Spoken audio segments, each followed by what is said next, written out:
నమస్తే బాబాయ్. నమస్తే రాము. ఏం లేదు బాబాయ్, గత 30 సంవత్సరానికి వినాయక చవితి చేస్తున్నాము.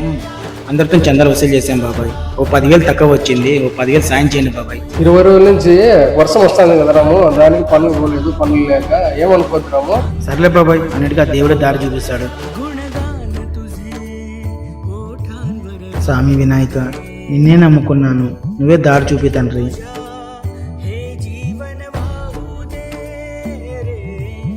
అన్నా అన్నా మీ టవల్ అక్కడ పడిపోయిందన్నా. ఈ టవాల్లో ఉండే డబ్బులు నావు కాదు బాబు. అన్న అక్కడ ఎవరు లేదన్నా, నువ్వు ఓటు వచ్చింది మీరే అన్న టవాలు. బాబు ఆగు ఆగు. రాము రాము రాము, ఎవరితో మాట్లాడుతున్నావు? ఎవరు లేరు ఇక్కడ? బాబాయ్, అబ్బాయి ఎవరో టవాల్ ఇచ్చిపోయినాడు, అందులో డబ్బులు ఉన్నాయి బాబాయ్.